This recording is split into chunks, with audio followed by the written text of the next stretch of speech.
All right, a special day it is indeed. My name is Troy Nelson, and we here at KEXP are live in Seattle 24 hours a day, 7 days a week, and also we stream at kexp.org all over the world. And it's been a few years, but you are back, and I'm so happy to be with Youth Lagoon. How's everybody doing today? So good. Very, very good. Yes. Thanks so much for having us. Absolutely. Thanks for taking the time. The new album, Heaven is a Junkyard, another fantastic piece of work. And if you're all ready, We're ready. Take it away.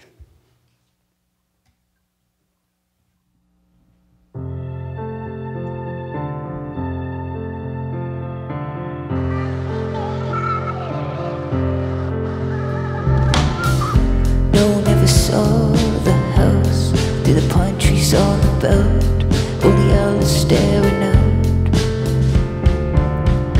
No one ever saw me out in the junkyard by myself, only owls really felt. And no one ever saw real life in the television light, broken television white. The devil's in the word of mouth, when the cowboy learned to shout, right before he threw me out.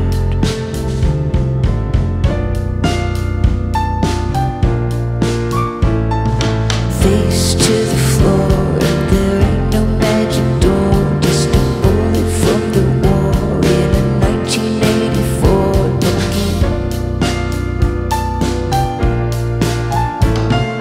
This is how we score, with a face to the floor. There ain't no magic door, just a window where the storm took me. Why is that? Why were they doing that? And there's no road over there?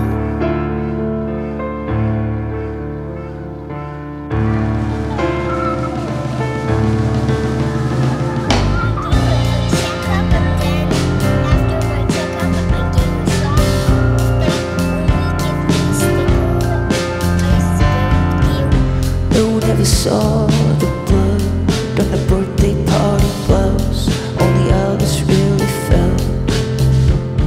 And when cowboy threw me out, I could see it all about, I could scream.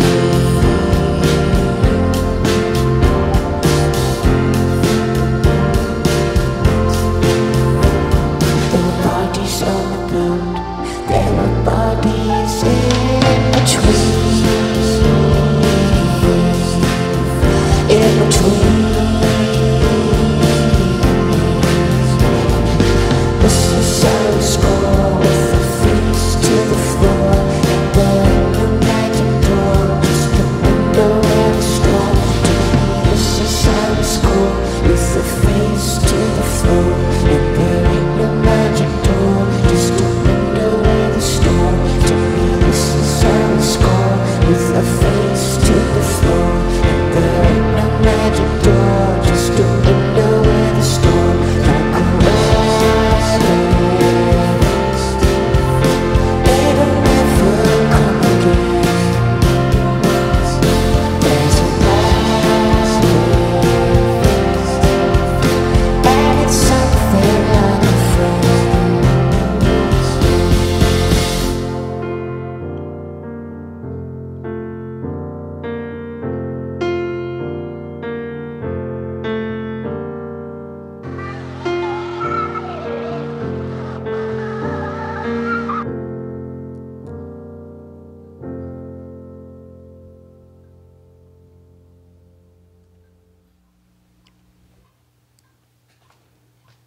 Awesome.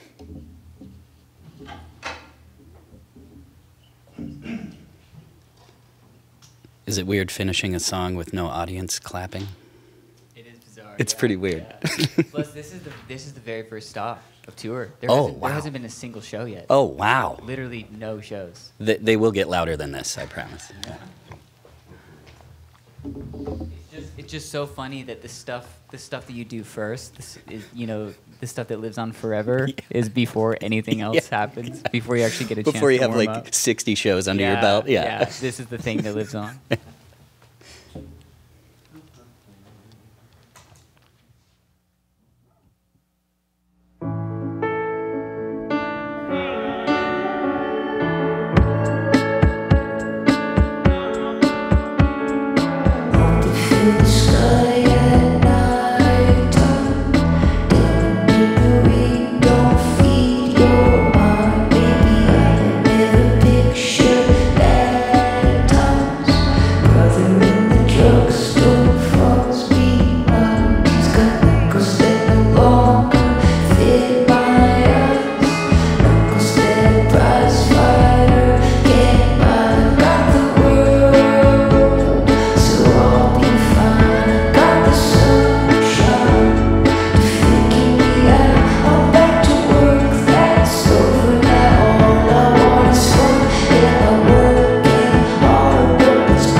You're listening to Youth Lagoon live here at KEXP.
walks out of the light, handful of liquor's tight, no one has seen the wave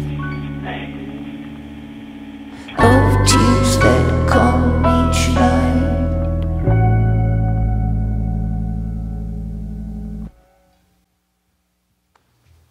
You're listening to Youth Lagoon here on 90.3 KEXP and streaming all over the world at kexp.org.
Fantastic. Thank you so much for doing this. Thank you. Yes. Thank you for having us. Oh, this is awesome having you all. Tchad and Logan and Trevor. It's a pleasure. Thank you. Thank you so new much. New record. Yes. I just had a few questions for you before we set you free. Yeah, for sure. Into the world. This is your first stop, too, as you said. You haven't Yeah. even played a show on this tour. Yeah, very, This is very the first stop. So it's like what I was telling you earlier. It makes it so ironic that the thing that lives on forever is before we do anything else. the thing that's Yeah, going to this is live. it. This is it. That's going to outlive us. Yeah. Yeah, and you Yeah. have to do this the very first thing. Yeah, that's amazing. Well, you sound fantastic. And, Thank you. Very well rehearsed. And once again, the new album's called Heaven is a Junkyard. And, you know, we all learned about Youth Lagoon back in 2011. And we all, like many, love that debut album and the albums that followed. But then you retired the Youth Lagoon name for a while, released some great solo records under your own name. But then here we are again with a new Youth Lagoon album. What prompted you to want to take this project out of retirement? Well, so many things, but the biggest thing was I hit this point of realizing for my whole life I'd been compartmentalizing my brain into past versions of myself, present versions, you know, things that I wanted to do in the future, all this stuff, and it turned into such a mess where a lot of that came from a lack of self-love, and that was a huge what made me come to that was I had a lot of personal stuff in my life go down health-wise, and the album's not about that, but it was definitely a wake-up call with where I am vision-wise, trying to you're just trying to figure out what it was that I was trying to say. For a long time I felt like I was flailing musically or trying to figure out some kind of identity, but a lot of that came down to not knowing who I was as a person. And when that locked into place and the self-love started locking into place, I realized that the most exciting thing and the most fresh thing was taking these parts of myself that I had deemed dead or I deemed I was over with, and gathering that wood and building a new house out of it, and that was what was really the turning point in terms of there's a history to Youth Lagoon and a foundation that's already built, but now what it is feels like a brand new thing, and playing with that makes it to where it creates much more of a multi-dimensional experience rather than these two words are about this one thing. Now it's kind of like the floodgates are open. Mm-hmm. Yeah, I've heard lots of interviews that you've done, and I've read a lot of interviews too, and there's always this common theme. Over all these years, you always mention continuing to evolve and also reinventing, and I just appreciate that you continue to be open to evolving, letting creativity in, reinventing. And I appreciate that, because then you continue making this wonderful music that enhances many people's lives. Well, thank you so much. A lot of that just comes from when something is done, I feel like that has already been said. I don't ever want the same thing to be said twice. Yeah. Waste of air, waste of time, my time, everyone else's time, and it's boring, I had a question, because I've ran into this many, many times in my life. And growing up in Idaho, is it truly annoying when you hear someone say Boise rather than Boise? Is this a thing? We were just talking about this. It depends on who you ask. To me, not at all. Not one bit. I don't care. But some people care. I've been corrected, because I used to say Boise. I was like, yeah. Boise, Idaho. And then people from there are like, it's Boise. Well, Chad was saying Boise, and some people gave him a hard time. But yeah, I have, because Chad's from LA. Oh, I see. Yeah. So me and Logan, we're both from Boise. Chad's from LA, and so it's some people it drives me crazy, but I don't even hear it. I don't even think about it. Okay, I was just curious what your take is on that. Actually, Trevor, I found something at my house, and I saw it, and I was like, Trevor needs to have this, and I want to give it to you. Wow, what is it? Yeah, I'll show you.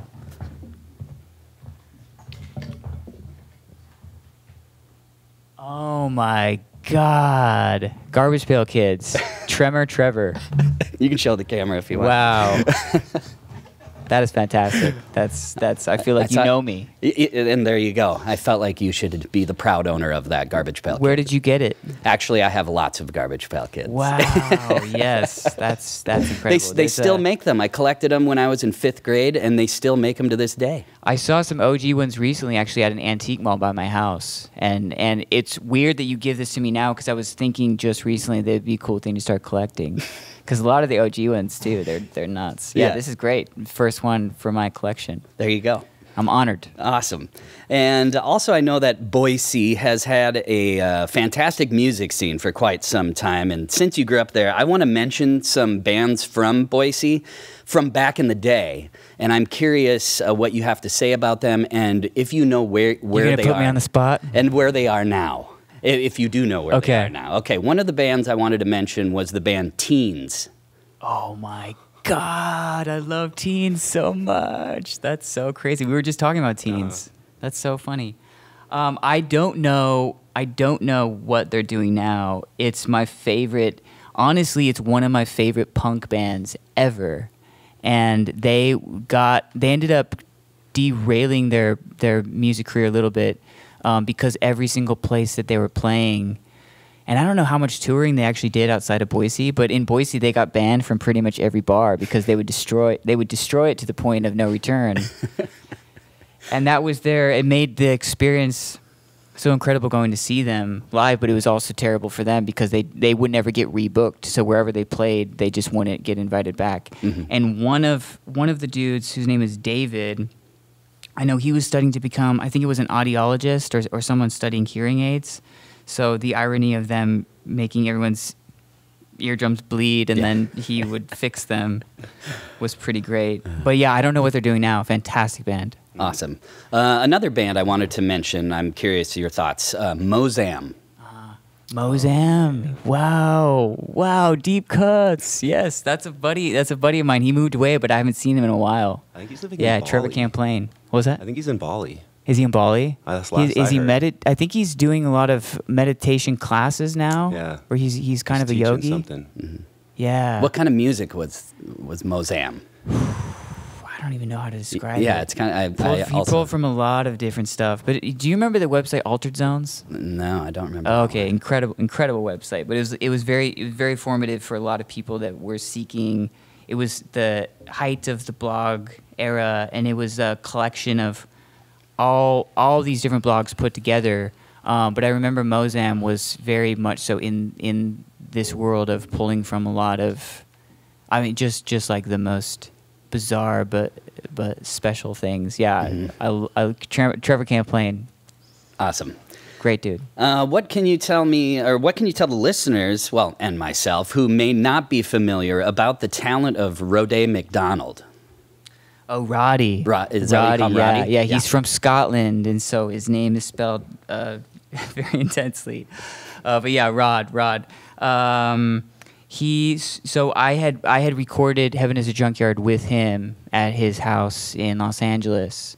And he originally did a lot of work in London. So he had worked out of London for years and years and recently moved to LA maybe 3 or 4 years ago.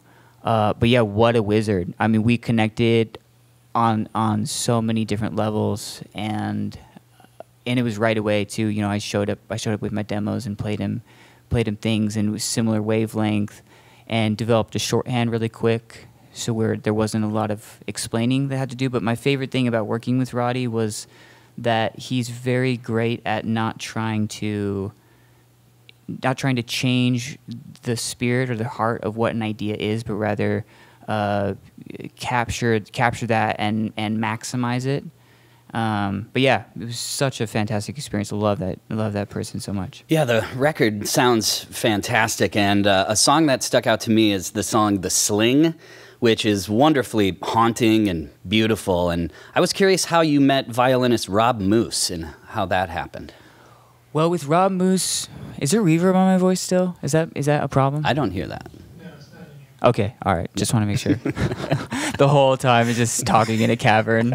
It's not until after the interview we're like, wow. We really have to Trippy change interview, this. yeah. Rob Moose, okay, now it's gone. Nice, thank you.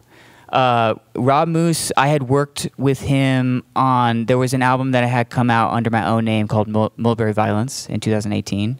And I had done some work with him remote because I had a lot of recommendations through friends that you have to work with this person.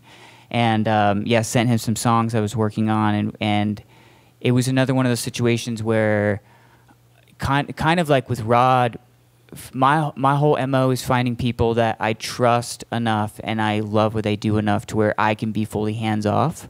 Maybe give my 2 cents if it's needed, but not infiltrate why I would be working with someone to begin with. So that way you can really let people do what they do best. I know what I'm good at, I know what I'm terrible at, and so I just try to fill in the gaps with people that are much better at things that that I either don't know how to do A or B, I'm just really bad at. So with Rob, a lot of these arrangements, I might work up some things here or there on piano that could be for strings. But Rob's the kind of person where anytime that I have him do something that's not at all what I had worked up, it's always much better. So it comes down to, that's the trust thing. It comes down to just, he has such a gift with what he does. And his work that he did on the sling, it was another experience where I haven't met him in person yet. And that was all remote. But, the trust is there. It's weird how much you can trust someone even if you've never met them. Yeah. Just based off of his previous work, it's like, do your thing. Absolutely. Well, once again, the new album, Heaven is a Junkyard, wonderful piece of work. And we thank you for taking the time, all of you, Tchad and Logan and Trevor, for stopping by and blessing us with the sounds of Youth Lagoon. Thank you. Thank you so much. We're very happy to be here. Yes, happy to have you, and please come back. And thank you for this. Yes, there you go. And making this your first stop. Yes. And your first show right here at KEXP. Yeah. That was Youth Lagoon, live here on 90.3 KEXP Seattle. Discover new music at listener-powered KEXP.org.